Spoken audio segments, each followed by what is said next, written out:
Ang totoo? Ang sabihin mo, siniraan mo na ako sa mga bata? Hindi mo man lang ako hinintay na magpaliwanag sa kanila? Para ano pa? Hindi ka naman magsasabi ng totoo. Malamang sa malamang itatanggi mo. At ano, ako pang sisisihin mo? Dahil wala na akong inasikaso kundi trabaho. Ang daya-daya mo. Kasi ako habang nagpapakabisi sa negosyo ko, kayo ang nasa puso't isip ko. Para sa pamilya natin yon. Eh ikaw, wala ka nang ginawa kundi silipin kung anong pagkukulang ko sa'yo bilang asawa. Eh ikaw, minsan ba tinanong mo ng sarili mo? At naisip mo man lang ba kung paano maging mabuting asawa? Hindi naman, di ba? Tinulungan niya lang ako. Mas importante ba talaga yung pride at lintik na ego mo? Ha? Hindi mo man lang ba tatanungin kung ano nangyari sa akin? Hindi mo ba nakikita ang kalagayan ko? Francis, wala na ang anak natin. Kasalanan mo to. Kasalanan mo ang lahat ng to. Mukhang dito na nga ako mamamatay. Hindi man lamang ako nagkaroon ng pagkakataon na makitang muli at mayakap ang mga anak ko. Siguro, kung naging mabuting asawa man lamang ako kay Isabel, hindi ko pagdadaanan ng lahat ng ito. Sana hindi ko sinayang ang maayos at magandang pamilya na binuo namin noon. Sana naisip ko na maaari ko itong danasin.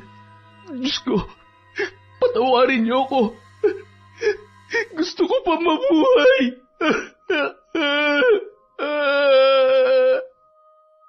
Taon 2013, Cavite. Nung mga oras na yun, masayang nag-uusap at naglalambingan sina Diana at Francis. Hinahagkan pa ng lalaki ang kamay ng babae na kilig sa ginagawa ng kanyang kabiyak. Ma'am, hindi niyo po ba sila lalapitan? Grabe si sir. Hindi ko akalain na ganyan pala siya katinikmang babae. Hindi niya man lang ba naiisip na baka may makakita sa kanya? Eh malapit lang to sa opisina nila. Sa tingin mo ba ang ganyang mga tao naiisip pa rin kung anong tama at mali? Wala nang kahihiyan sa katawan ng mga yan. Gusto ko lang silang kunan ng picture para naman may magamit ako laban sa kanila. Ayaw ko namang makipagsabunutan. Katsipan yon. Di hamak naman na mas maganda kayo sa babaeng yan, ma'am. Kahit maligo pa yan ng 5 beses sa isang araw, hindi niya kayo malalamangan. Ay, teka, baka makita po tayo dito ni sir. Oh, tapos, dapat bang tayo pang kabahan at matakot? Oh, oo nga no. Paano ma'am? Ano pong plano niyo ngayon? Iparada mo muna doon ang sasakyan para hindi tayo makita ng mabait kong asawa. Pagkaalis niya, tsaka tayo mamimili ng bulaklak para naman makatulong tayo sa makating kabit niya. Tutal, mukhang malaki naman ang pangangailangan niya.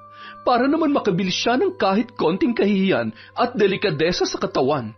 Kakausapin ko rin siya babae sa babae. Kapag hindi niya tinigilan ang pakikipagrelasyon kay Francis, baka pagsamahin ko na lang sila sa kulungan. Naku, ingat po kayo ma'am. Alam niyo naman ang mga kabit ngayon, mas palaban pa kaysa sa mga tunay na asawa. Baka mamaya nangangagat yan. Huwag ka mag-alala, sisiguruhin ko na hindi aabot sa pisikala ng pag-uusap namin. Hindi hamak na mas malaki akong babae kaysa sa kanya. Kaya kung sakali magpapatulan ko, siguradong dehado siya sa akin. Kawawa naman, kumakabit na nga lang tapos mapipilayan pa. Samantala. Paano babe? Uwi na ako ha. Magkita na lang tayo bukas. Pupuntahan kita sa apartment mo tapos pwede rin tayong kumain sa labas at alam mo na. Ikaw talaga? Masyado mo naman akong pinapa-excite. Sige na, kahit anong oras bukas, basta tumawag ka muna ha. Galingan mo magpaalam at huwag ka magpapahalata. Mas mabuti na yung nag-iingat tayo. Hindi na kailangan yun. Mukha namang wala nang pakialam sa akin yun eh. Wala nang inatupag yun kundi negosyo niya. Baka nga kahit hindi na ako umuwi sa bahay, hindi na mapansin nun eh. Kung hindi lang para sa mga bata, wala nang dahilan pa para... basta. Ang importante, nandyan ka palagi para sa akin. I love you. I have to go. I love you too. Mag-ingat ka sa pagmamaneho. See you tomorrow, babe. Masayang kumakaway si Diana habang tinatanaw ang sasakyan ni Francis na papalayo. Nung mga sandaling yun, nakangising pinagmamasdan ni Isabel ang babae bago tuluyang bumaba ng sasakyan. Nararamdaman ko na habang tumatagal, lalong napapalapit ang loob sa akin ni Francis. Isa sa mga araw na to, mapapasakin na siya. Kapag nagbunga ng pagmamahalan namin, siguradong mas pipiliin niya ako at ang magiging anak namin. Ang ganda ng mga roses ngayon, Miss, pabili naman ako ng white roses. Lahat na yan, please. Teka, si Isabel to Anong ginagawa niya dito? Hindi kaya nakita niya kami? Miss, are you okay? May dumi bang mukha ko or nagagandahan ka lang sa akin? Ganyan din kasi ako titigan ng asawa ko noon Yes po. Sure po bang kukunin yung lahat ng to? Oo naman. Don't worry, may pambayad ako. Alam mo, favorite ko kasi ang white roses. Maliban sa natural scent compared sa ibang mga magagarbong bulaklak, mas decent itong tingnan. It symbolizes purity. Nababagay ito sa mga taong may mabubuting puso. At alam mo yon, yung may delikadesa syempre, katulad ko. Ikaw? Ano hong ibig niyong sabihin? Parang namutla ka yata. Anemic ka ba? Ang ibig kong sabihin ay kung ito rin bang paborito mong bulaklak? Lahat naman po ng mga yan paborito ko. Mas lalo po kasing gumaganda ang isang bouquet kung iba-ibang bulaklak ang inilalagay. Ganun pala yun? Akala ko pa naman magkapareho rin tayo ng gusto pagdating sa bulaklak. Ma'am, saan niyo gagamitin ng napakaraming to? Siguro kukuha lang ako ng panlagay sa mga flower vase ko. Tapos yung iba, i-reserve ko siguro sa bural ng asawa ko. Bakit ho? I mean, ikaw naman, nagpapanik ka kaagad. Alam mo kasi napapansin ko na patay yung asawa ko sa kabit niya. Kaya nasabi ko yon. Masyado naman ho kayong palabiro, ma'am. Sandali lang ho ha. Ipaparedy ko lang ho muna ang mga ito. Manong, pasuyo naman ho nito. Hetong bayad. Keep the change. Ivan, pasuyo naman. Pakitulungan si Manong. Salamat. Ma'am, sobra-sobra naman ho yung payment nyo. No, it's okay. Tip ko na lang yan sa'yo. Malay mo, last day mo na sa flower shop na to. Alam mo kasi, kayang-kaya ko tong ipasara kung gugustuhin ko. Or pakiusapan yung may-ari na huwag siyang tatanggap ng immoral na empleyado. Alam mo, kanina ka pa ha? Kung may gusto kang sabihin, diretsuhin mo na ako. Hindi yung dinadaan-daan mo pa ako sa bahaging mo. See? So kilala mo naman pala kung sino ko. At alam mo rin siguro kung bakit ako nandito. Don't worry, dear. Hindi ako makikipag-away. Sabunutan o di kaya makikipagsampalan. Obviously, hindi ka naman masasaktan kapag sinampal kita. Kasi mukha naman makapal yung pagmumukha mo. Ito na sana ang una't huli nating pag-uusap. Makinig ka sa akin. Layuan mo ang asawa ko dahil kung hindi, sisiguruhin ko na mawawalan ka ng trabaho. Layuan kong asawa mo? Bakit hindi ang asawa mong kausapin mo? Talian mo kung gusto mo. Alam mo kasi, kahit anong gawin mo, hindi na kayo babalik sa dati dahil alam ko, nararamdaman ko na mahal ako ni Francis. Mahal? Yan ang akala mo. Pero ang totoo, isa ka lang sa mga babaeng kinalolokohan niya. Sabihin na nating ikaw ang title holder ng pagiging kabit dahil ikaw masyado kang asyumera. Pero ang hindi mo alam, maliban sa iyo meron pa siyang reserba. Alam mo, higit sa kanino man, mas kilala ko ang asawa ko na kabit ka. Kabit ka lang kaya dapat alam mong ilugar ang sarili mo. May mga anak na kami, kaya huwag ka sana maging dahilan upang tuluyang masira ang pamilya na matagal ko nang iningatan at nilalaban. Huwag niyong sasagarin ang pasensya ko dahil hindi niyo alam kung anong kaya kong gawin. In fairness masyadong kakaiba sa ilong ang pabango mo. Kaya hindi nakapagtataka na tulad ng mga bulaklak, kung sino-sino na lang nabubuyog ang dumadapo. Kahit nga langaw naaakit sa amoy na yan Masyado kasing, alam mo na. Ayun, tama. Masyadong malansa. Walang hiya ka? Oops, anong gagawin mo? Ihahampas mo sa akin yan? Baka nakakalimutan mo na customer mo ko. Customer is always right. Right? Visit ka? Nakangiting tumalikod si Isabel at naglakad patungo sa kanyang sasakyan. Nilingon pa niya si Diana na noon ay mababakas ang labis na pagkainis sa kanyang muka at nakatikom pa ang mga kamao. Nagsisimula pa lamang ako, umuusok ka na? Ay, kung marunong kang pakiusapan, wala tayong magiging problema. Sorry na lang kung hindi ka talaga pasisindak. Sana lang kapag nawalan ka ng trabaho ay pulutin ka pa ng asawa ko. Baka nga naman mahal na mahal ka niya katulad ng paniniwala mo. Ma'am, nagsasalita na po kayo mag-isa. Uwi na po tayo. Tara na. Baka kasi makalimutan ko na hindi dapat nananakit ng hayop. Kawawa naman, pahaging pa lang parang aatakihin na sa puso sa sobrang inis. Alam mo, bagay nga sila ng sir mo. Paano po kapag nalaman ni sir na pinuntahan mo yung kabit niya? Ay, di mabuti ko magsusumbungan Diana na yon para makita natin kung hanggang saan nila kayang dalhin ang pagtataksil nila sa akin. Alam mo, kahit naman nung magkasintahan pa lamang kami ay talagang babaero na yan si Francis.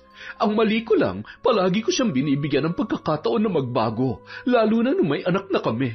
Ayaw ko na nag-aaway kami sa harap ng mga bata. Isa pa, sa dami kong ginagawa sa trabaho, kahit pa ulit-ulit siya, hinahayaan ko na lang. Pero ngayon, napansin ko kung gaano kalalim ang relasyon nila. Bilang na lang sa kamay ko ang gabi na magkakasabay kaming kumain at magkakatabi sa pagtulog. Hindi ko alam kung anong pinakain sa kanya ng babaeng yon. Ay, iniisip ko lang ang mararamdaman ng mga anak ko kapag nalaman nila ang totoo. Ang tibay niyo nga po, mami, ni hindi man lamang kayo umiyak nung makita niyo may kasamang ibang asawa ninyo. Ay, siguro dahil hindi ako nasasaktan.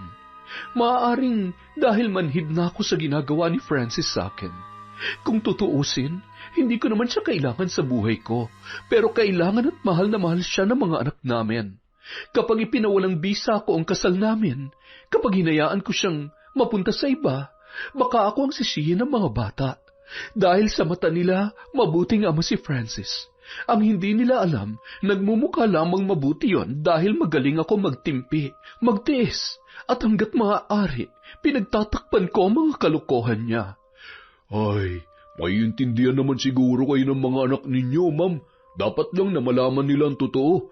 Kasi habang pinagtatakpan at pilit niyong inaayos ang pamilya niyo, unti-unti namang sinisira ng asawa ninyo. Sigurado mauuwi din ang lahat sa wala.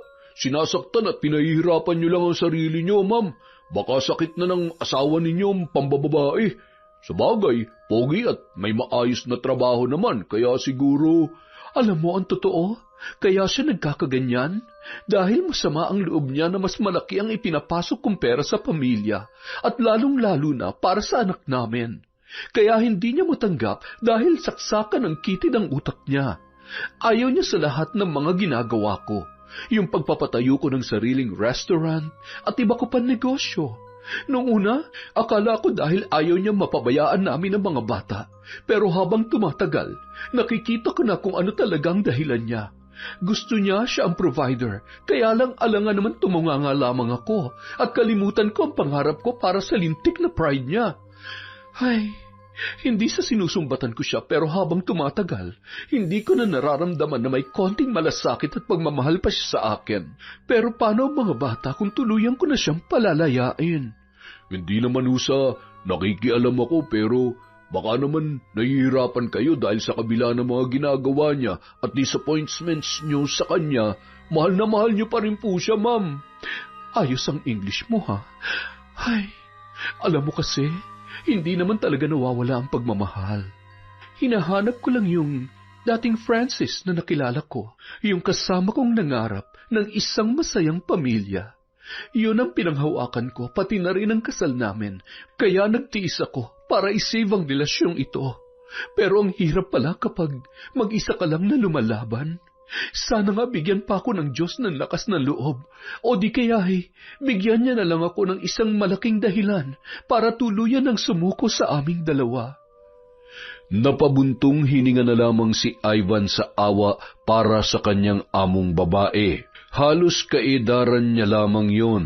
at masasabi niya na para niya na ring kapatid.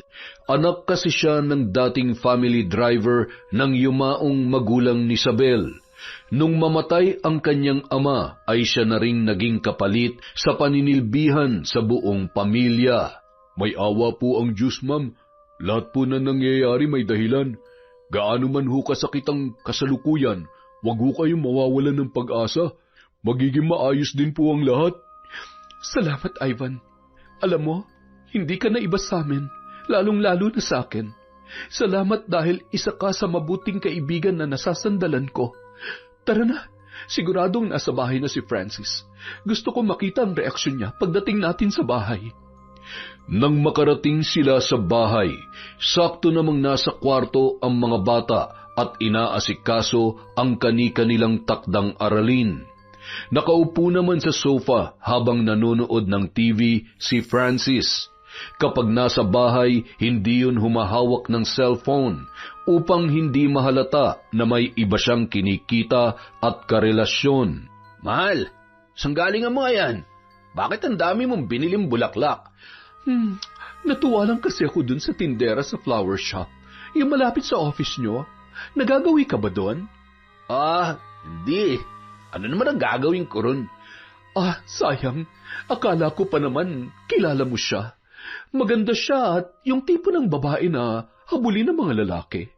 Niloloko ko nga eh. Sabi ko, magsara na siya at baka magawi ka ron at makalimutan mo na may asawa at anak ka na. Kung ano-ano na naman yung pumapasok dyan sa isip mo.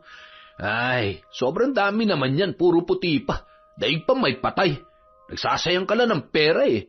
Di, pwede na to para sa iyo, mahal. I mean, para sa darating mong birthday kung magpapaparty ka. Next week naman na yon. Pwede pa to. Ipe-preserve ko lang. Okay lang naman siguro, no? Kaya lang, mukhang mahilig ka sa mas fresh.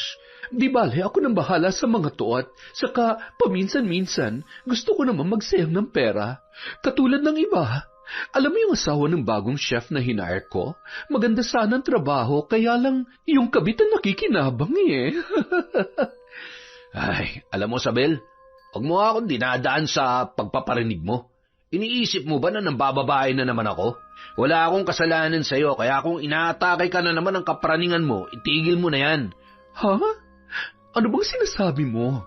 Ni hindi nga sumagi sa isip ko yan eh. Teka, ano ba masama sa pagbili ng bulaklak at pagkukwento? Alam mo yung kwento ko about cheating ay uso yun ngayon. Siya, kalimutan mo na ang mga sinabi ko. Excited na kasi akong i-arrange ang mga to sa mga flower vase. Yung iba, dadalhin ko na lamang sa restaurant. Mukhang hindi mo naman bete eh. Ibahatang bulaklak yung gusto mo. Nung mga oras na yon, napakunot noon na lamang si Francis na may halong kaba. Hindi kaya pinuntahan niya si Diana? May alam na ba siya tungkol sa amin? Ay, kahit kailan talaga hindi ko mabasa kung ano nasa utak niya eh. Nang gabi rin yun, nang makatulog na si Isabel ay pasimpleng kinuha ni Francis ang kanyang cellphone sa kanyang kotse. Doon niya kasi madalas iwanan yon. Pagbukas niya ay nakita niya ang napakaraming missed calls ni Diana. Sinubukan niyang tawagan ng babae, ngunit nakapatay na ang cellphone noon. Ano ba nangyari?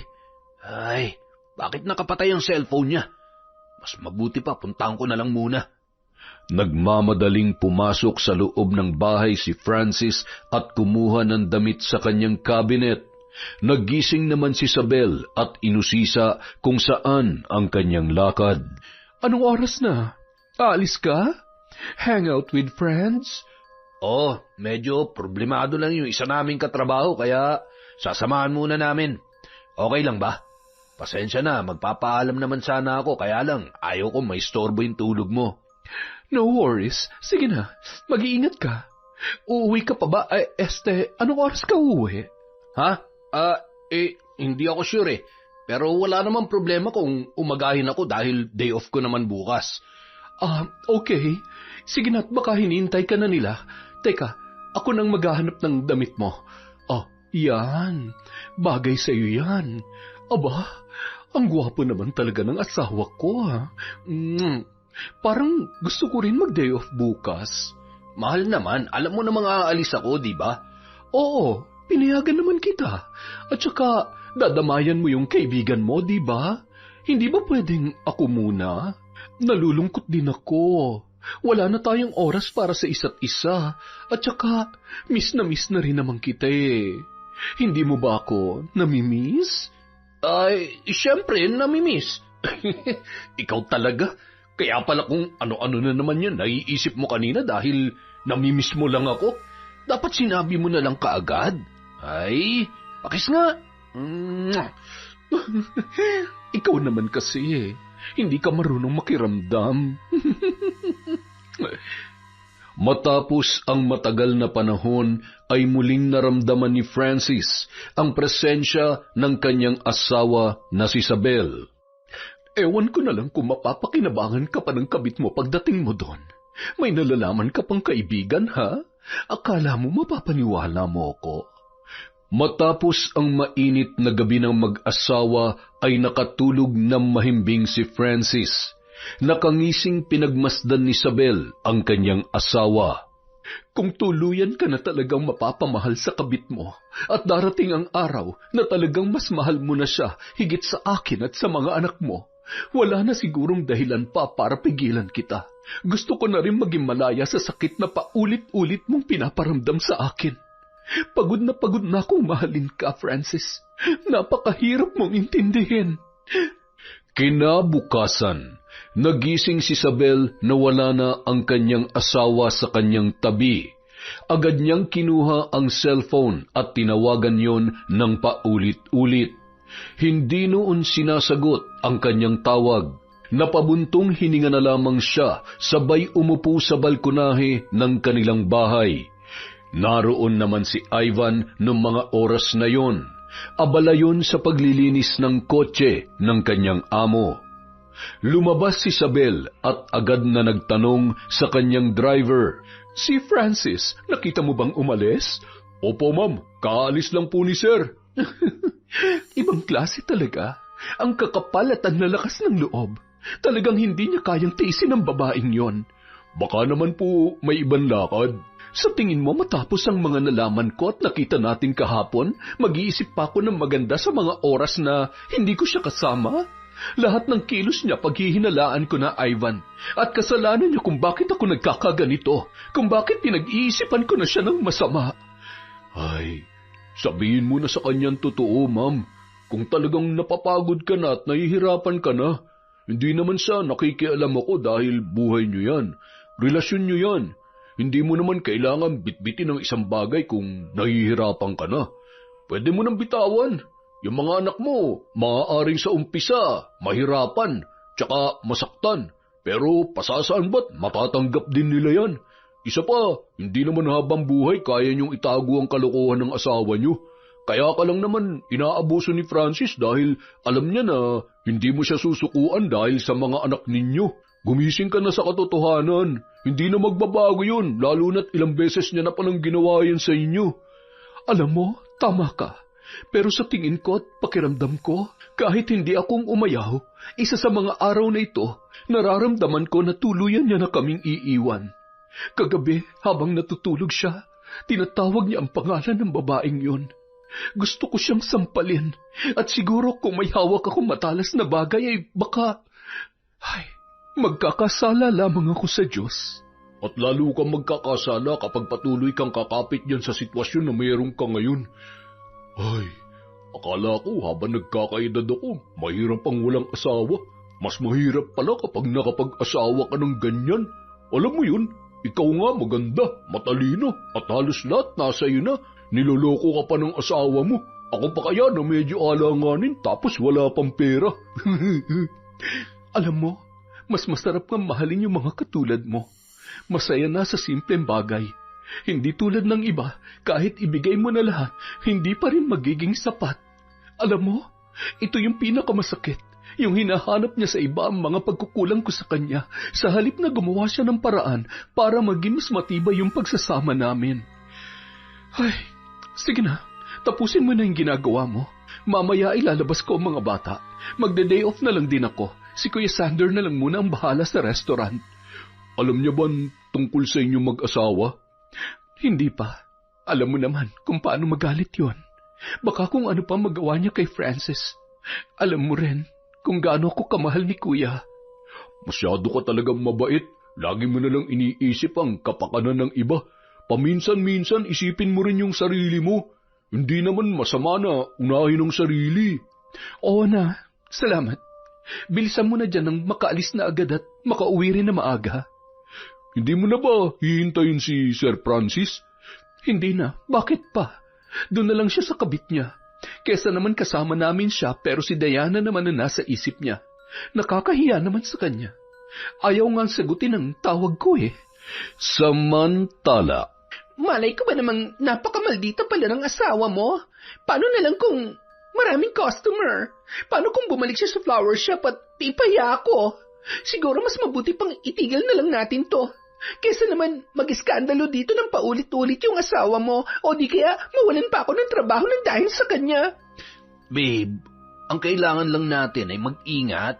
Kung kinakailangan na hanapan kita ng ibang mapapasukan na trabaho o di kaya naman ay... Basta, ako na lang kayang bahala sa'yo. Hindi naman kita pababayaan eh. Talaga? Gagawin mo yun for me? Pero paano kung dumating ang araw na tuluyan niya na tayong paghiwalayin? O kung ano man pinaplano niya? Babe, kaya mo ba akong protektahan laban sa asawa mong yon? Oo naman. Diana, mahal kita. Sa iyo ko lang naramdaman na maging masaya ng ganito. Mahal na mahal kita at hindi ko nahahayaan pa mawala ka sa akin. Huwag ka nang pumasok sa flower shop na yon para hindi ka niya guluhin pa. Natatakot din ako para sa kalagayan ko ngayon. Bakit? Hindi ka ba naniniwala sa mga sinasabi ko? Nagdududa ka ba sa pagmamahal ko sa iyo? Hindi yan ang ibig kong sabihin. Alam ko namang mahal mo ako pero anong laban ko? Kasal kayo, may mga anak kayo. Kung sakaling magkakaanak tayo, anong mangyayari sa amin? Babe, ipinapangako ko, kung anumang kahihinatnan ng lahat ng to, tatanggapin at paninindigan ko ang relasyon natin hanggang dulo. Kaya kong talikuran ng lahat para sa'yo. Ganun ka kaimportante sa akin. Huwag ka nang umiyak. Mabuti pa lumabas tayo. Mag-mall tayo para mabawasan yung stress mo. Kain tayo sa labas, ha? Sige na, maligo ka na kaya. Hindi mo ba ako sasabayan?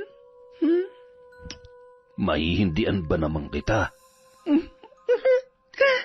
Matapos maggayak ng dalawa, agad na ring umalis ang mga yon, gamit ang kotse ni Francis na regalo pa sa kanya ni Isabel. Masaya silang naglakad-lakad sa mall at ipinag-shopping pa ni Francis ang kanyang kabit.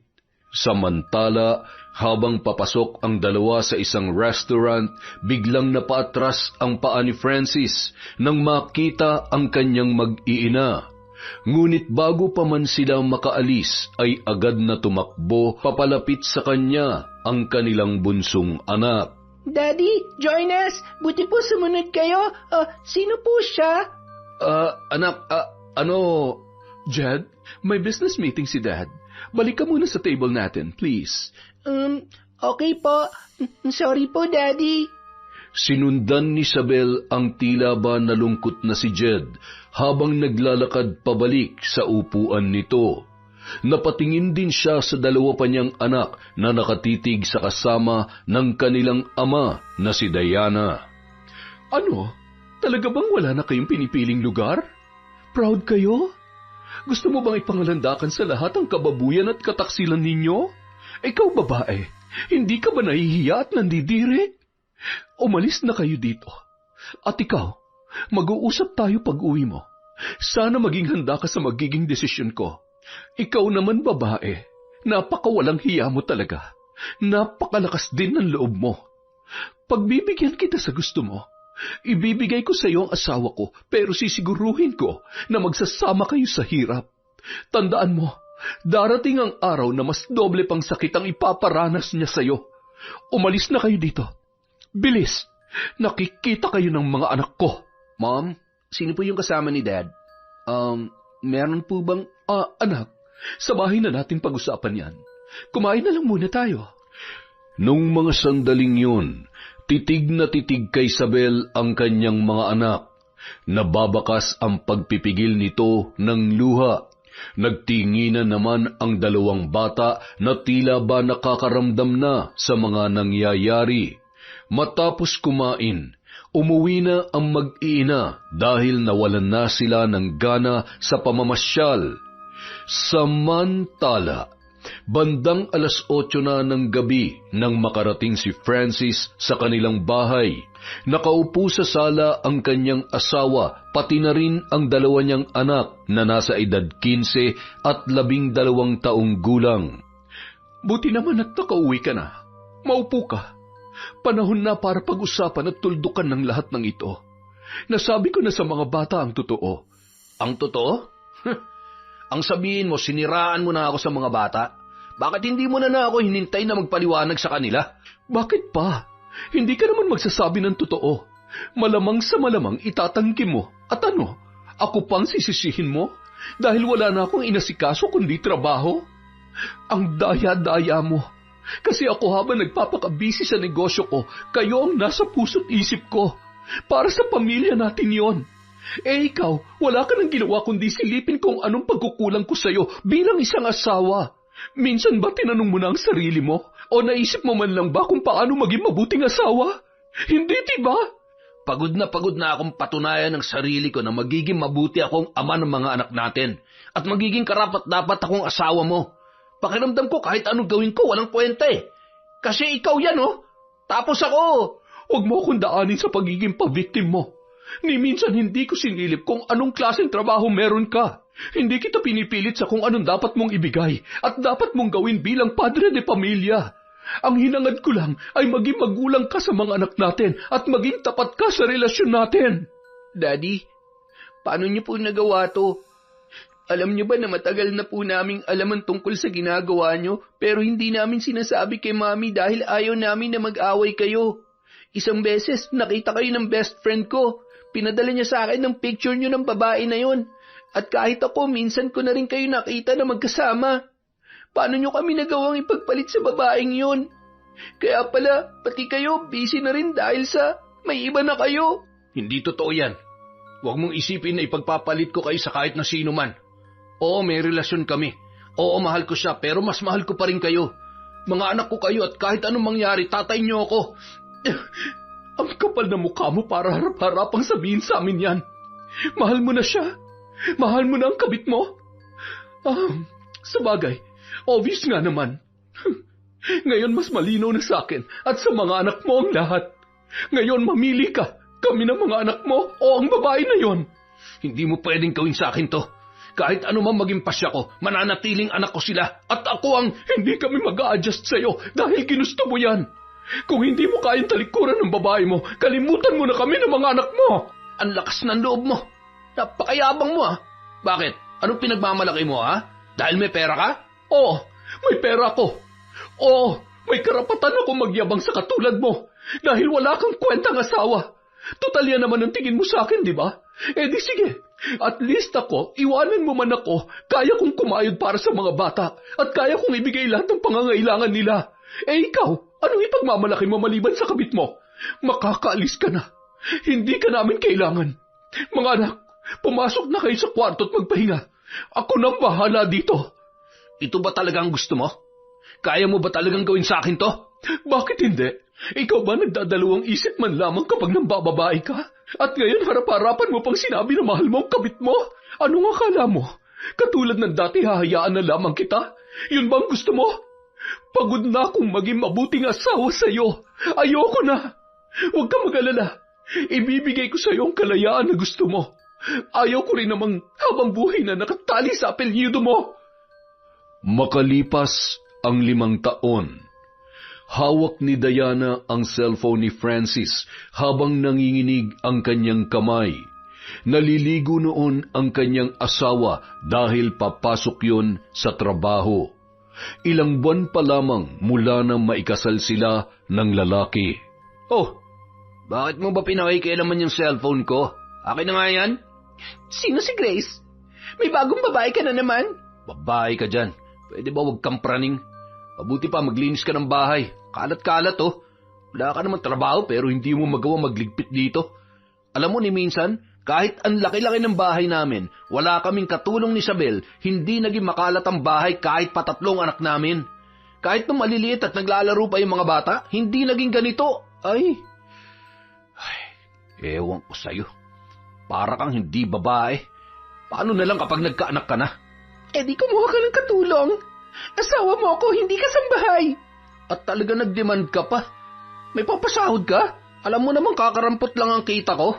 Naubos mo na nga lahat ng ipon kong pera tapos magde-demand ka ng katulong dito sa napakaliit na apartment na tinitirhan natin? Kung ayaw mo, edi wag. Ang dami mong sinasabi. At pwede ba wag mo akong ikukumpara sa asawa mo dahil hindi ako si Isabel? Mahigpit na hinawakan ni Francis gamit ang kanyang kanang kamay ang panga ni Diana habang nanlilisik ang kanyang mga mata dala ng galit. Wag na wag mo akong pagtataasan ng boses, ha? Alam mo kung meron man akong pinagsisisihan sa buhay ko, yun ay nakilala at pinakasalan pa kita. Wala ka namang kwenta. Walang kwenta? Bakit? Dahil may iba ka na namang nagugustuhan? Napakawalang hiya mo para paniwalain ako na mahal mo ako, pero nagagawa mo akong pagbuhatan ng kamay. Hindi ka naman masasaktan kung matino ka eh. Lintik na buhay to. Oh. Wala ka nang binigay sa akin kundi problema eh. Isang malaking pagkakamali na iniwan ko yung pamilya ko para sa'yo. Lumabas ka na nga dito sa kwarto. Nakakairita yung mukha mo eh. Pati sarili mo, hindi mo na maasikaso. Nang matapos magbihis, umiiyak pa rin si Diana sa sofa habang hinihimas ang kanyang tiyan. Papalabas na ng pinto si Francis nang muling magsalita ang kanyang asawa. Baka naman pwede kang mag-iwan ng pera. Pandagdag lang pampacheck up ko sa OB. Lagpas 1 linggo na mula nung pinababalik ako ni Doc pero wala ka pa rin binibigay na... Eh di gumawa ka ng paraan. Hindi lahat iaasa mo sa akin para bang ang laki-laki ng sahod ko. Wala ka naman talagang pakialam sa akin. Buntis ako. Francis, sa oras na malaman ko na ng bababae ka, mapapatay kita. Kayo ng kabit mo. Nung araw ding yun, matapos makahiram ng pera sa kapitbahay si Diana, ay tumungo siya sa ospital para makapagpa-check up. Habang naglalakad sa hallway ay naramdaman niya ang pagsakit ng kanyang tiyan. Gayon din ang pag-agos ng dugo sa kanyang mga binti. Kasabay noon ay ang panlalamig ng kanyang katawan at unti-unting pandidilim ng kanyang paningin. Bago pa man natumba ay nasaluyon ng isang babae na noon ay pasyente rin sa ospital na yon. Miss, gising! Diana? Nurse, tulong! Dinudugo siya! Agad namang dinala sa emergency room ang babae at inasikaso ng mga doktor at nurse sa ospital. Ano daw ba nangyari dun? Malamang buntis. Ay, nakita mo ba yung itsura niya? Parang napabayaan na. Sinasabi mo ba na pinabayaan siya ng ex-husband mo? Ganoon na nga. Hindi naman mangyayari to sa kanya kung naalagaan siya ng maayos ni Francis. Hayop talagang lalaki yun. Hindi na nagbago kahit kailan. Ay, ito yung sinasabi ko. Akala niya siguro kapag naagaw niya sa akin si Francis, magiging masaya na ang buhay niya. Hindi niya alam, kinuha niya lamang ang sakit ng ulo ko. Ay, alam mo, hindi ko alam kung normal to. Kanina nung makita ko siya sa ganoong kalagayan, naawa ako sa kanya. Alam mo, sobrang galit na galit ako sa kanya noon. Pero matagal ko na siyang pinatawad at gusto ko magpasalamat dahil... Kung hindi dahil sa kanya, hanggang ngayon pinuproblema ko pa rin ang pambababae ni Francis. Speaking of the devil, alam mo, nakita ko yun nung nakaraang araw lang papasok sa isang motel. At yun na nga, hindi si Diana ang kasama niya. Bakit parang gulat na gulat ka pa?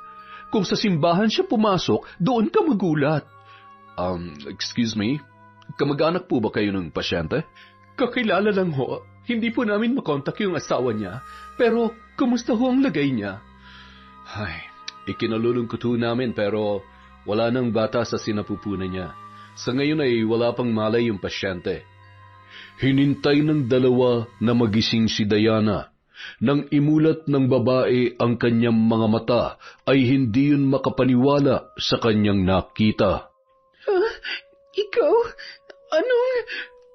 Huwag ka mag-alala. Hindi ako nandito para awayin ka.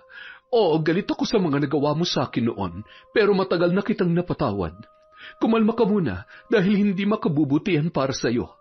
Kanina nawalan ka ng malay sa hallway. Dinugo, kaya nandito ka sa emergency room. Ang baby ko? Okay lang ba siya? Hintayin na lang natin ang doktor na magpaliwanag sa'yo. Ivan, pwede mo bang tawagin si Doc? Nang bumalik si Ivan ay kasama na noon ang doktor. Maingat na ipinaliwanag ang pagkawala ng bata na dulot ng matinding stress. Hindi. Hindi totoo yan. Alam kong malaki ang kasalanan ko sa Diyos, pero bakit sa ganitong paraan ko kailangan pagbayaran ng lahat? Walang kasalanan ng anak ko.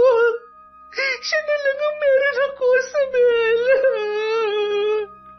Sabi ko naman sa iyo hindi mo pa lubos na kilala si Francis. Hindi siya responsable katulad ng inaakala mo. Higit sa lahat, uunahin niya ang sarili at ang pampababae niya. Nagkataon lang na matibay ang loob ko at kaya kong sarili ko, kaya magkaiba tayo ng pinagdaanan.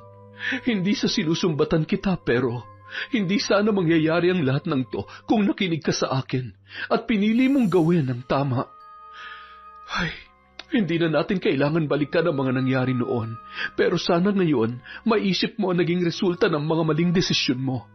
Baka sakaling nakahanap ka ng lalaki matino at karapat-dapat sa'yo kung hindi ka kumabit noon kay Francis. Araw-araw kong pinagbabayaran ng kasalanan ko sa iyo. Mula sa panginsulto, pananakit, pagkukumpara at pambababae niya. Patawarin mo ako. Okay na ako. Ang kailangan mo sa ngayon, patawarin ang sarili mo. May panahon ka pa para ibangon ang iyong sarili. Hanggat nakatali ka sa kanya, habang buhay mong pagdurusahan ang pagkakamali mo sa nakaraan. Salamat. Salamat at napakabait mo pa rin sa akin sa kabila ng lahat. Nung araw na yun, binayaran ni Isabel ang hospital bills ni Diana. Papaalis na yun nang siya namang dating ni Francis. Anong ginagawa mo dito? Hindi ko naman yata kailangan magpaliwanag sa'yo. Diana, magpagaling ka at magpalakas. Tayo na, Ivan. Nang makaalis si Isabel at Ivan ay agad na nilapitan ni Francis si Diana at mahigpit na hinawakan ang braso kung saan nakatusok ang swero nito. Aray ko! Ano ba? Nasasaktan ako. Anong ibig sabihin nun, ha? Anong ginagawa dito ni Isabel? Anong karapatan mo magalit? Mabuti pa nga si Isabel, may pagmamalasakit sa amin ng anak ko, pero ikaw, nasan ka ng mga oras na kailangan ka namin? Nasa babae mo? Manahimik ka. Sagutin mo ang tanong ko. Pinagkakaisahan niyo ba ako? Ipinapahiya mo ba ako sa babaeng yon? Ano gusto mo mangyari, ha? Tinulungan niya lang ako. Mas importante ba talaga yung pride at lintik na ego mo, ha? Hindi mo man lang ba tatanungin kung ano nangyari sa akin? Hindi mo ba nakikita ang kalagayan ko? Francis, wala na yung anak natin. Kasalanan mo. Kasalanan mo lahat ng to. Ano? Teka, bakit akong sinisisi mo? Kung iningatan mong sarili mo at naging mabuting ina ka, hindi sana mawawala yung bata. Alam mo, tanggapin mo na lang na hindi pa para sa atin yun. Hindi yung sinisisi mo ako. Grabe ka. Seryoso ka ba? Anong klaseng ama ka ba? Masaya ka dahil wala kang panibagong responsibilidad o dahil na naman sa bago? Ano? Mahal mo na naman? May iba ka na namang kinalolokohan, hayop ka? Excuse me, pwede po bang tsaka na lang po ninyo pag-usapan ng personal issues nyo? Nakakaabala na po kayo at hindi makabubuti sa lagay ng mga pasyente namin. Nang sumapit ang gabi ay hinayaan ng lumabas ang mag-asawa. Pinayagan naman yon dahil wala namang naging komplikasyon at impeksyon. Nasa 2 buwan pa lamang ang ipinagbubuntis ni Diana. Mahigpit na ibinilin na lamang ng doktor ang mga dapat gawin upang maiwasan ang patuloy na pagdurugo, kasabay ng mga gamot na dapat nitong inumin. Naggulat naman si Francis na wala nang dapat pa siyang bayaran sa ospital. Alam mo, hindi ka talaga nag-iisip. Pinamumukha mo ba kay Isabel na irresponsable ako? Napakahina talaga ng utak mo, kaya tignan mo yung nangyari sa'yo. Wala talaga akong mapapala sa'yo eh. Ay, isang napakalaking pagkakamali na pinakasalampa kita. Habang nasa wheelchair, nakatingin lamang sa kawalan si Diana at patay mali siya na lamang sa mga sinasabi ng kanyang asawa. Makakaganti rin ako sa'yo. Sisiguruhin ko na magsasama-sama tayo sa impyerno kasama ang bago mong babae. Napakasinungaling mo. Napakasama mo. May araw ka rin sa akin. Inihatid na lamang siya sa bahay ni Francis at pagkatapos ay binilhan siya ng makakain. O ayan, kumain ka. Hindi yung iyak ka ng iyak dyan na para kang inaapi. Paborito mo naman yung lugaw, di ba? May itlog pa yan. Pwede rin yan para malamnan yung sikmura mo. Ayan, 1,000. Hahabol ako sa seminar namin kaya ilang araw ako mawawala. Seminar? Talaga ba? Huwag ka na masyadong maraming sinasabi. Pakang kita dyan eh. Tsaka huwag mo nang dagdagan yung init ng ulo ko. Baka kung ano pa magawa ko sa'yo ha. Nagmamadaling tumungo si Francis sa kanilang kwarto. Bit-bit ang isang bag na may lamang damit. Agad na rin yung umalis at tila ba hindi man lamang nag-aalala sa kalagayan ng kanyang asawa. Samantala, si Diana naman, habang kumakain ng lugaw ay patuloy sa pag-agos ang kanyang luha. Kahit saan kayo magtago ng kabit mo, hahanapin ko kayo. Gagawin kong miserable ang buhay niyo. Makalipas ang 1 linggo, hindi pa rin bumabalik sa bahay si Francis, hanggang sa napilitan na si Diana na magmanman sa labas ng opisina ng lalaki at sundan kung saan yun umuuwi. Doon ay nalaman niya na isa pala sa mga katrabaho nito ang bago niyang kinakasama. Isang araw, hindi napigilan ng mga gwardya si Diana na umakyat sa opisina ng kanyang asawa. Nagkatinginan ang lahat nang tumambad yun sa tapat ng desk ni Francis. Ano? Nagtataka ba kayong lahat kung bakit ganito ako at ganito ang itsura ko? Ngayon malalaman niyo ang totoong kulay ng asawa ko na matagal niya nang itinatago sa likod ng maamoy niyang muka. Pati na rin ang isa sa mga kasamahan niyo na bago niyang biktima at isa ring tanga na pumatol sa may asawa. Diana, ano ba? Umuwi ka na. Uuwi ako sa bahay at doon tayo mag-uusap. Hindi. Ba't mo ako pa uuwiin? Bakit? Nahihiya ka na malaman nila kung anong klaseng tao ka? Imposible namang hindi ka nila kilala sa pagiging matinik mo sa mga babae. Kapag hindi ka pa umalis dito, ako ang kakaladkad sa'yo palabas. Di kaladkarin mo. Ipakita mo sa kanilang lahat kung ano ka talaga. Pero bago yon, may mas gusto muna akong kaladkarin. Ikaw, wala kang puso, malandi. Hindi ko kayo patatahimikin at sisiguruhin ko na pareho kayo mawawalan ng trabaho. Kayong dahilan kung bakit namatay ang anak ko. Ilang sandali pa, pinakiusapan na yon ng mga gwardya na lumabas. Galit na galit si Francis noong mga oras na yon, lalo na nang makita niya kung paano siya pinagtitinginan ng kanyang mga kaopisina. Anong tinitingin-tingin niyo, ha? Buhay namin to. Wala kayong pakialam. Nanatiling nakayuko naman ang bagong babae sa buhay nito na si Grace, dala ng matinding kahihiyan. Hayop ka, Diana. Inuubos mo talagang pasensya ko, no? Humanda ka sa akin. Kinagabihan, habang iniimpake ni Diana ang kanyang mga gamit, nakapagpasya na kasi ang babae na umuwi na lamang sa probinsya nila sa Quezon, kung saan nakatira ang kanyang lolo Bert. Halos 1 dekada na mula nang mapadpad siya sa Maynila, kaya matagal ng panahon na hindi sila nagkita. Hindi niya rin alam kung buhay pa ang naturang matanda Ama yun ng kanyang ina at yun na rin ang nagpalaki sa kanya, pati ang yumaong lola niya na namatay ilang buwan lamang bago siya magpasya na makipagsapalaran sa Cavite. Maaga kasi siyang naulila sa tunay na ina at may ibang pamilya na rin ang kanyang ama. Nang matatapos na siya sa kanyang pag-iimpake, bigla na lamang siyang may nakita na anino mula sa kanyang likuran. Francis, anong ginagawa mo dito? Talaga nagtanong ka pa? Ha? Papatayin kita. Hindi lang trabaho na wala sa akin. Sinira mong reputasyon ko. Ni hindi mo ako binigyan ni katiting na kahiyan.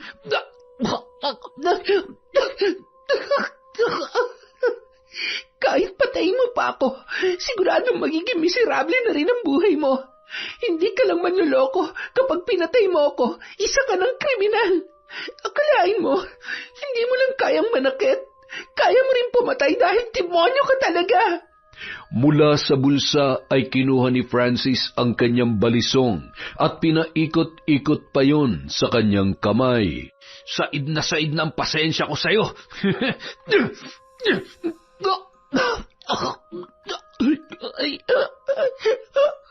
Unti-unti nawalan ng malay si Diana at hindi pa nakontento ang lalaki. Hiniwa niya pa pababa ang pisngi nito. Nang makita ang napakaraming dugo sa kamang higaan, unti-unti yung natauhan at napatingin sa hawak niyang balisong. Sumilip yun sa bintana at siniguro na walang makakakita sa kanyang pag-alis. Makalipas ang ilang minuto, pumasok ang may-ari ng apartment at tumuloy yon nang may marinig na pagdaing. Ay, Santissima! Sino may gawa sa nito? Sandali lang, hihingi ako ng tulong. Mga kapitbahay, tulong! Tulungan niyo kami! Bilisan ninyo! Tumawag kayo ng punerarya! Ambulansya pala! Ano hong nangyari? Mamaya ka na magmarites! Tumawag ka ng ambulansya, lintik ka! Hindi ka pa nagbabayad ng upa! Makalipas ang isang linggo, nakakulong na si Francis at nasa kritikal na kondisyon pa rin si Diana. Hindi nagdalawang isip na tumulong si Isabel nang malaman niya ang nangyari sa babae na minsan niyang kinamuhian. Alam mo ang tanga-tanga mo. Bakit mo pa tutulungan ang babaeng yun? Dapat doon hayaan mo nang mamatay. Sinira niya ang pamilya mo kaya kulang pa yung pinagdadaanan niya. Sabihin na natin na, oo, malaki ang kasalanan niya sa atin, pero napagbayaran niya na yon. Mula sa pagmamaltrato sa kanya ni Francis at pagkamatay ng anak niya. Hindi naman dapat namimili ng tutulungan, di ba? Babae rin ako at naiintindihan kong pinagdaraanan niya. Alam mo, biktima lang din siya ni Francis. Ang kasalanan niya ay nalaso ng utak niya. Napaniwala siya ng lalaking yon. Gawain niya yun mula sa unang naging babae niya at marami pang iba bago niya binahay si Diana. Kaya tama lang na nasa kulungan siya ngayon at sana mabulok na siya doon. Wala naman siyang babalikan pa sa labas ng selda eh. Okay, kung yan ang desisyon mo. Pero itong tatandaan mo, may limitasyon ng pagtulong, ha? May sakit ka. Yung mga anak mo nag-aaral pa. Pinaghirapan mo lahat ng meron ka hindi para ibigay at itulong sa iba, kundi para sa sarili mo at sa mga anak mo. Alam ko naman yan, kuya. Huwag ka mag-alala. Alam ko kung anong ginagawa ko. Ha? Maraming salamat. Sige, pasensya na. Ayaw ko lang na naaabuso ka ng kahit na sino eh. Siya nga pala, sige. Alis na ako. Saan ka pupunta? Sa kulungan. Pagkakataon ko na para makaganti sa Francis na yun. Abat, ilang taon niya na akong pinagtataguan. Di ba sabi ko sa kanya, sa oras na saktan ka niya, sisiguruhin ko na puwet niya lang ang walang latay. Kuya naman, hayaan mo na yon. Siguradong binugbog na yun ang mga kasama niya sa kulungan o pinagsamantalahan. Hindi ako papayag na hindi niya matikman tong kamao ko. Sabi mo nga sa akin, huwag ka mag-alala, alam ko ang ginagawa ko. Matigas din talagang ulo mo, no? Siyempre, kanino ka pa ba magmamana? Ay naku, kuya talaga. Makalipas ang isang buwan, tuluyan nang naging maayos ang kalagayan ni Diana. Sa tulong pinansyal ni Isabel, makakauwi na rin siya sa kanyang probinsya. Sobrang nahihiya ako sa'yo. Hindi ko alam kung paano ako makakapagpasalamat. Hindi ko alam kung hanggang kailan ko sasabihin ang salitang patawad kapag nakikita kita. Pero, salamat. Utang ko sa'yo ang buhay ko.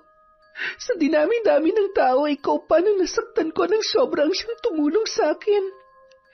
Hindi ko makakalimutan ang kabutihan mo. Magpagaling ka para sa mga anak mo. Cancer lang yan. Lumaban ka. Oo naman. Basta kalimutan mo na nangyari sa nakaraan. Bilang babae, karapatan nating mabuhay na may kapayapaan ng isip. Alam mo, kahit ako napapatanong kung bakit kailangan nating pag-awayan noon ang isang lalaki na wala namang kwenta at sakit lang ng ulo natin. Sige na, aalis na kami ni Ivan. Mag-iingat ka sa biyahe.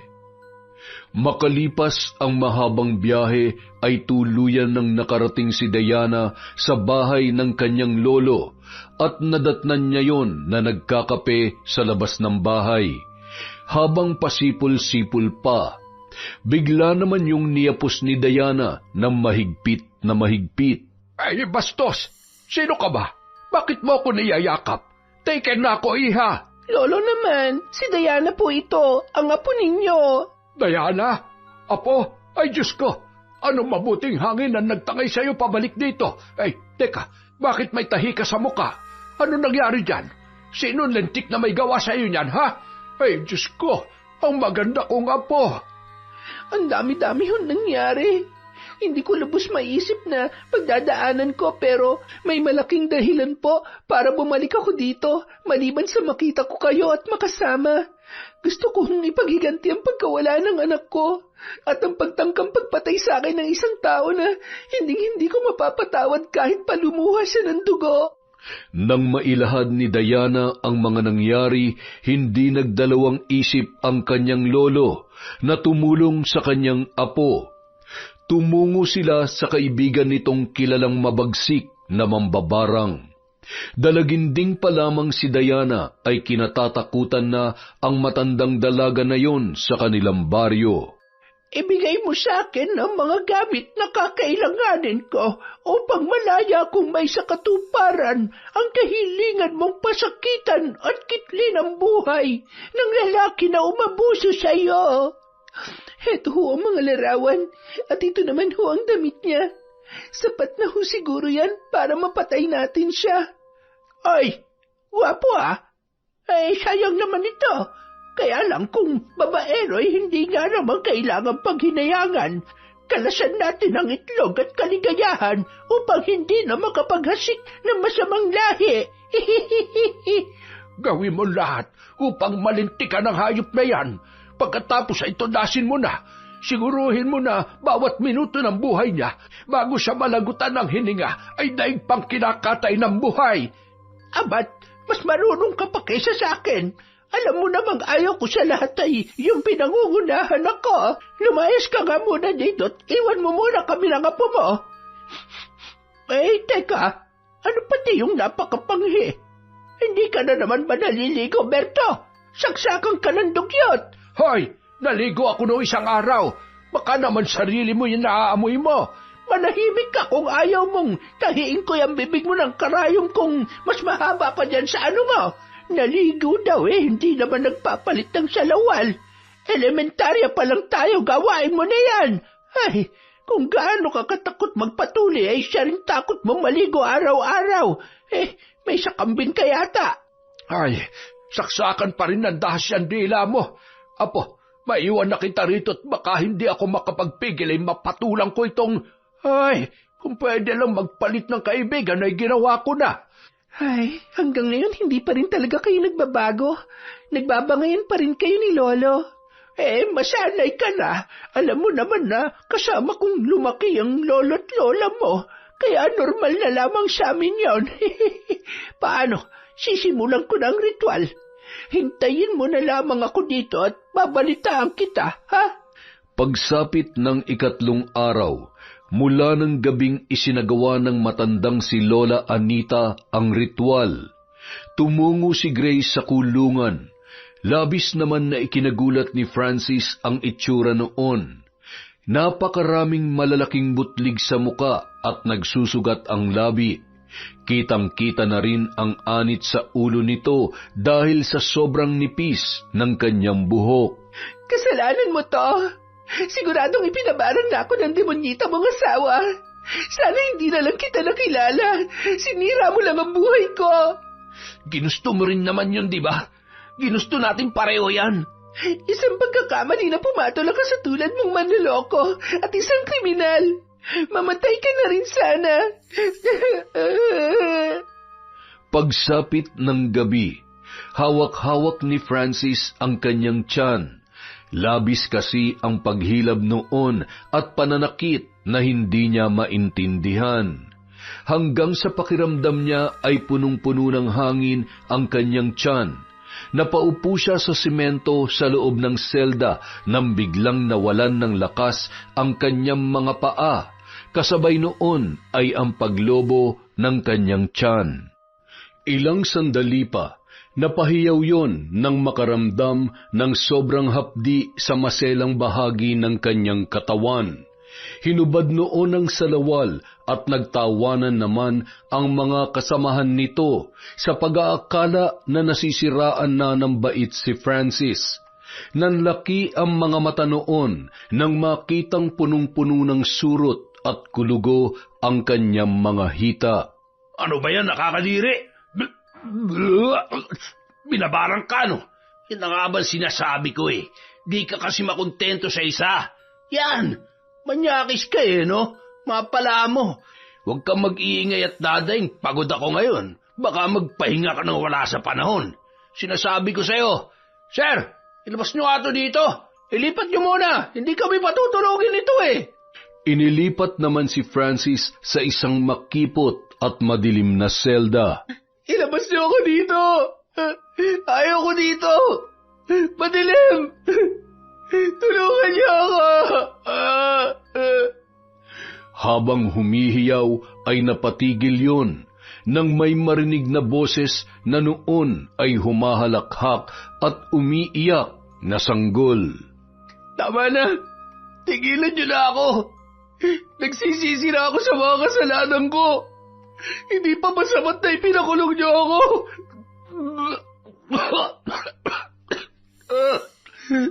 Tama na. Huwag mo akong papatayin. Pasensya ka na. Napagutusan lamang ako. Ganyan talaga ang buhay. Kung naging mabait ka lang, ay hindi masasayang ang pagiging magandang lalaki mo. Hindi ka pa sana mamamatay at hindi ka sana nahihirapan ngayon. Ay, hindi pa man lamang ako nangangalahati ay mukhang bibigay ka na. Nag-uumpisa pa lamang akong makipaglaro sa iyo, Otoy. Kapag inaatake ng sobrang sakit, ay nawawalan ng malay si Francis hanggang sa magising siya na hindi niya na maalala ang nangyari. Isang umaga, nagising na lamang ang lalaki na halos wala nang makita. Pakiramdam niya namamaga ang kanyang mga mata at nagdidikitan ang nana at pilik mata. Namumula at namamaga na may sugat at nana ang kanyang buong muka. Ang leeg niya naman ay mayroong butas na may mga pumipilansik na uod at mga garapata. Sa tenga nito may mga patay na tipaklong, habang patuloy ang pagtulo ng dugo sa kanyang ilong. Mukhang dito na nga ako mamamatay. Hindi man lamang ako nagkaroon ng pagkakataon na makitang muli at mayakap ang mga anak ko. Siguro kung naging mabuting asawa lamang ako, hindi ko pagdadaanan ang lahat ng ito. Sana hindi ko sinayang ang magandang pamilya na binuo namin noon. Sana naisip ko na maaari ko itong danasin. Diyos ko, patawarin niyo po ako. Gusto ko pa pong mabuhay.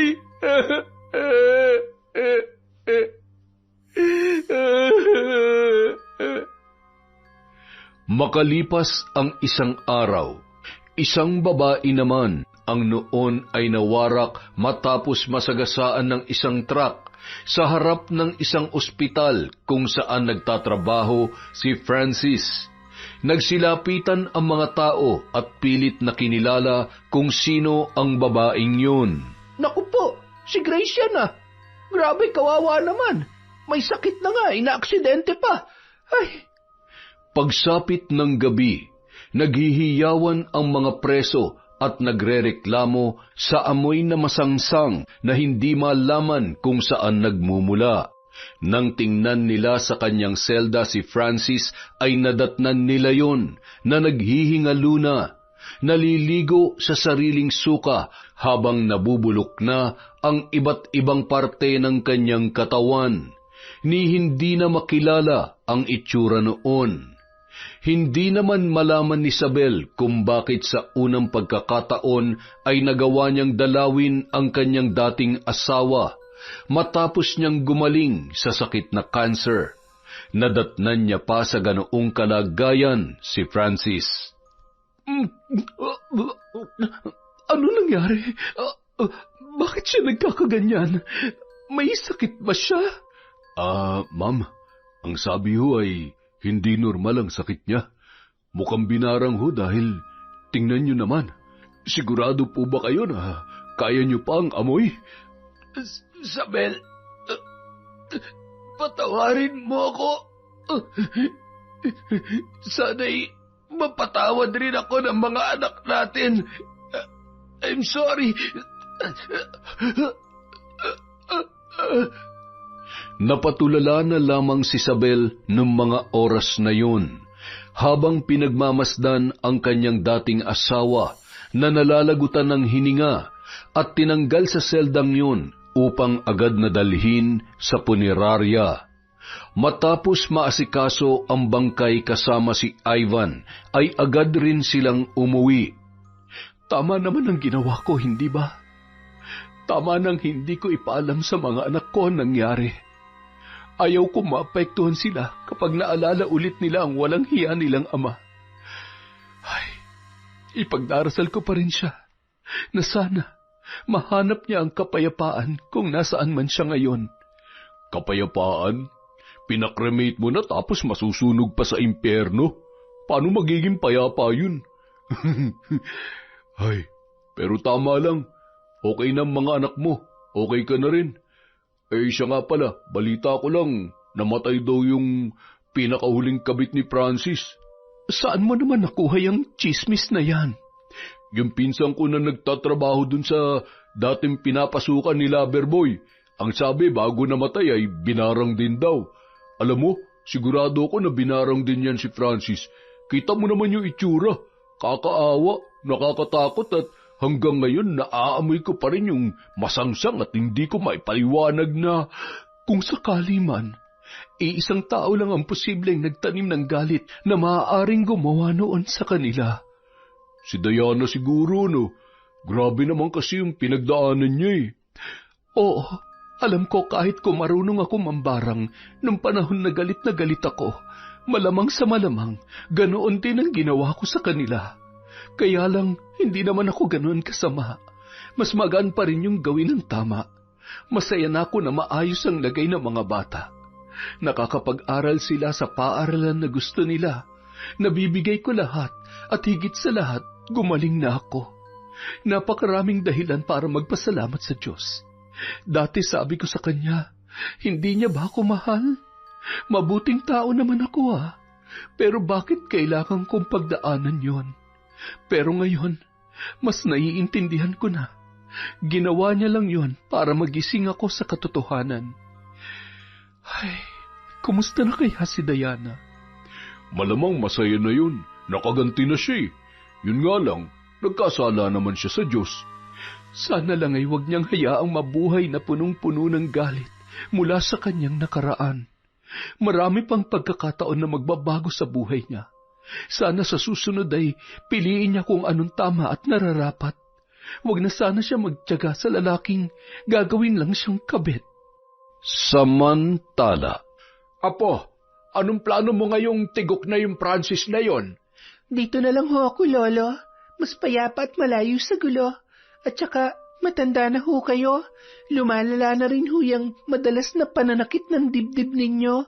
Kailangan may kasama na kayo dito. Tsaka na lang ho ako babalik sa Cavite. Gusto ko naman pong maranasan na alagaan kayo. Hindi mo naman ako kailangang alagaan. Kapag namatay ako ay ibinilin ko kay Anita na itapon na lamang ako sa ilog para walang gastos.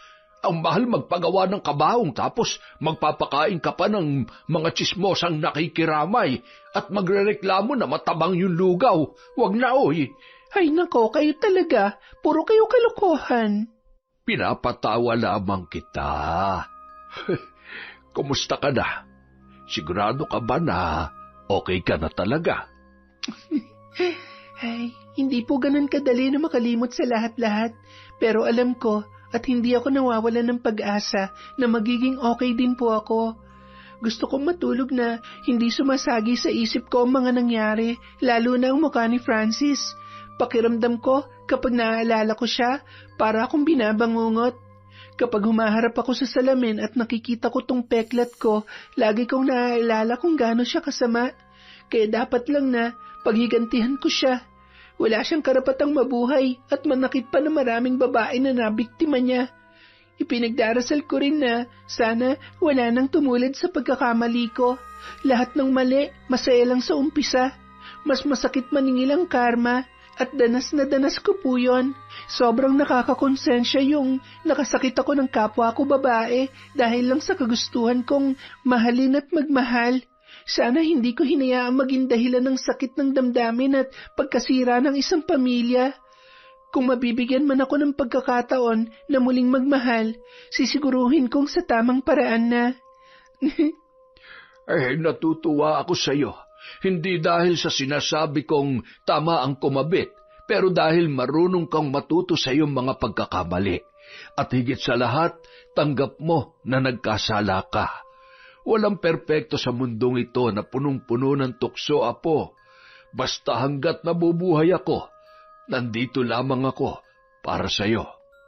Makalipas ang ilan pang taon. Ivan, nakita mo ba yung mag-ina?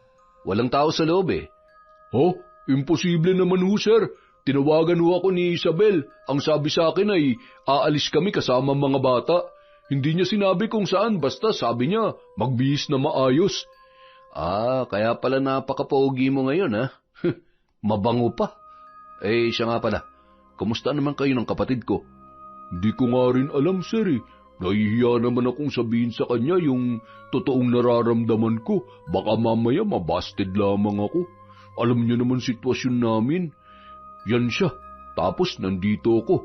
Isa pa, baka mamaya hindi ako magustuhan ng mga bata. Ayaw ko naman magalit sa akin ng mga yun. Bakit ka ba kinakabahan? Ikaw nga itong tumayong tatay sa mga bata. Lalo na nung nagkasakit si Isabel, hindi ka nawawala sa tabi niya. Alam mo, kahit hindi mo sabihin, mula pa noon, nakita ko na kung bakit hindi ka na nag-asawa. Kung bakit ganun kakaalaga sa kapatid ko at mga pamangking ko. Huwag mong maliitin ang sarili mo. Ang isipin mo ay kung gaano kabuti ang puso mo at intensyon mo. Yun lang ang tanging mahalaga. Salamat, Sander, Sander ka dyan. Bayaw na, huy. Para kang others. Kiss kita dyan, eh. Tara sa kusina. Samahan mo na lang ako magmerienda.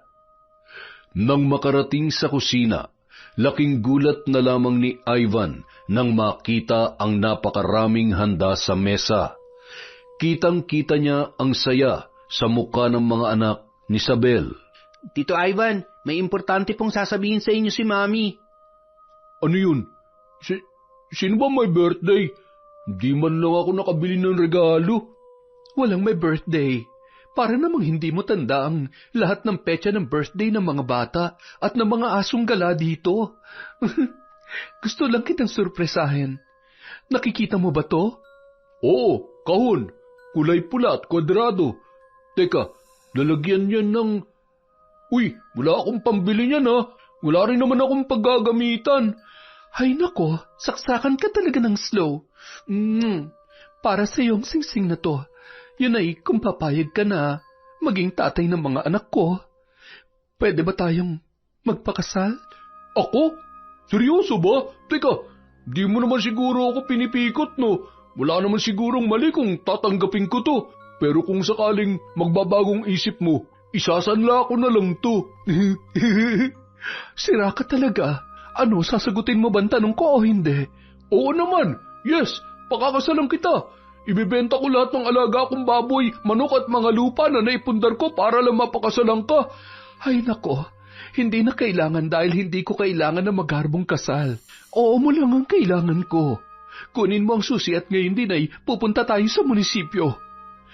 Nang makarating ng munisipyo ay agad naman nang sinimulan ng mayor ang seremonya ng kasal. Ipinapangako ko na mamahalin kita hanggang sa huling sandali ng buhay ko. Mahal na mahal kita, Sabel, pati na yung mga anak mo. Ikaw ang pinakmatapang at may pinakamagandang puso ng babae na nakilala ko. Wala kang pagsubok na hindi kinaya kaya alam ko na magiging mabuting asawa ka sa akin. At ako naman, alam mong wala naman akong ibang may pagmamalaki kundi ang pagmamahal ko sa iyo at pangakong sasamahan kita sa bawat pagsubok at kasiyahan. Tanggapin mong singsing na ito bilang tanda ng pag-ibig at katapatan ko. Ops, sandali labang. Mamaya pa po yan, sir. Ivan, hindi ko kailangang isa-isahin ang dahilan kung bakit natutunan kitang mahalin sa kabila ng takot dahil sa mga nakaraan ko. Araw-araw tinuturuan mo ko magmahal, maging matapang, ngumiti kahit gaano man kahirap ang aking pinagdaraanan. Ikaw yung taong naging karamay ko at nasasandalan. Ikaw ang nag-alaga sa akin noong panahong may sakit ako at halos sukuan ko na ang buhay. Salamat dahil pinaramdam mo sa akin na mahalaga ako bilang isang babae. Wala na akong mahihiling pa sa Diyos kundi bigyan niya ako ng mahabang buhay upang ikaw naman ang alagaan at mahalin ko, kasama ng mga anak ko na labis na napamahal sa iyo. Tanggapin mo ang singsing na ito bilang tanda ng pagmamahal at katapatan ko. Mahal na mahal kita. Dahil sa kapangyarihan na ipinagkaloob sa akin ng batas, kayo ay aking ipinapahayag bilang mag-asawa. Now, you may kiss the bride. Sa kabilang banda, Tao po! Tao po! Lola Bert! Diana! Oh, ikaw na naman. Anong ginagawa mo dito, ha? Di ba sabi ko naman sa'yo, tantanan mo ng apo ko. Umalis ka na. Pero Lolo, nagmamahalan po kami dalawa. Seryoso po ako sa apo ninyo. Kaya ko naman po siya muhangin eh. Makoy, nako, kanina ka pa ba? Kanina pa kita hinihintay eh. Lolo, inaaway mo na naman bang boyfriend ko? Hindi na ba talaga magbabago ang isip mo? Talaga bang... Ay, anak naman ng teteng, oo. Mahal ho namin ang isa't isa. Binata siya, walang sabit, at saka... Saka ano? Magpapakasal na ho kami, Lolo. Magkakaapo na ho kasi kayo. Ano? Buntis ka na? Naninik yung pandibdib ko.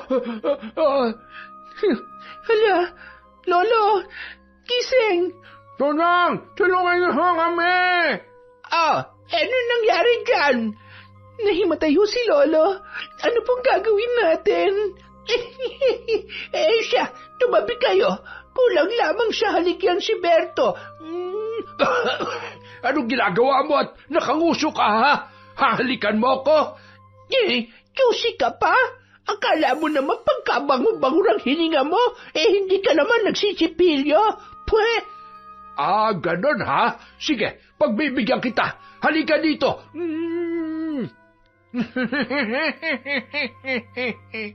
Yun! Isa na naman pong malupit na kwento mula sa kwentong Enteng. Maraming salamat po sa inyong pagtsatsaga. Dahil dyan, meron na naman tayong shout out. Simulan po natin kay Monica Nieves. Hi po kay Kim Bara, kay Catalea Soto, kay Josie Aniban. Hi kay Kat Burglar Cutie, kay Finky Rusi 14. Hi din po kay Jack 20M. Hi din po kay Jerlyn Arbado, kay Ruby Rose, kay Warlene Montalban, Hello po kay Chris Alcantara, kay Luz Viminda Rapaz, kay Cresilda Sotil, kay Papa Opong, Weng, Windy, Arnold, Mama Lol, AJ, Boss Boyet, Madam Rose, Janine, Jania, Jerry, Kawin, Nene, Mike, Leonard, Joven, Gian, Monding, Toto, Angie, Vincent, Yael at Tantan. Hi din po kay Realme, kay Betty Velasco, kay Medelina, kay Sydney Crosswind. Hi kay Pureza Tagiwalo, kay Corazon Ortega, kay Febe Ranyada. Hello din po kay Wendy, kay Rosalie Clemente. Happy birthday po kay Abel Hipolito sa January 13th from Roslyn Jimenez. Hi po kay Chuchay Kulit. Hello din po kay Irma Umali, kay Mercedita Balana Reyes, kay Milrose Galvez, kay Yasden Love. Hi kay Gina Magallon from Danica Orbita, kay Robert Crimen, boss. Hi din po kay Denden, Loloy, Liza May from Emma Gaper. Shout out kay Winnie Belnas, kay Pearl Lee Shell. Hi din po kay Rolly Tulabing, kay Nora Festin, sa tahian nila Ma'am Vicky Nokomora sa Towerville Street, Aldava. Hi po kay Yasmin Bautista, kay Daphne Kate Leonora Lugina from your magandang nanay na si Mami Arian Leonora. Hi po kay Lorena Cabigas, kay Edgardo Fontanilla sa Galedo family from Babes Rai. Shout out din po kay Milagros Barkin. Hi po kay Tita Tessie, kay Rowela Ameja, kay Celia Tolentino, kay Chenny Ocol, Salve Gabad, kay Ronald Belza Bahado, kay Janice Delfin Ramirez, Norsen TV, Jennifer Sacris. Uy, tagal mong nawala ah. Hi po kay Lisa Takada, kay Mel Santarita, kay Ray Buendia, Billy Ray, Jenny May from Lucy Buendia. Hi po kay Grace of Kuwait from Jesse Register. Hi kay Milet from Nueva Ecija, kay Marilu Copino from Nagoya, Japan, kay Roslyn Jimenez, kay Leona Taytay, kay Filipina Palsario, kay Sam Escobar, kay Emmy Ofalia, kay Marila Squit from UAE. Hello po kay Jonah Lopez, kay Lalabs Barbie from Dubai. Hi kay Marideth Jurila, kay Marcos Balingasa, Corazon Ingay, Richard Flores, Kurt Mina, Joy Fernandez of Hambil Romblon, kay Mary Ann Valderramos, kay Genevieve Suco, Aiza Domingo, kay Luel de la Peña, Mamiliana Nalugon, at Catherine Lentija. Maraming salamat po sa walang sawang pagsuporta sa Kwentong Enteng.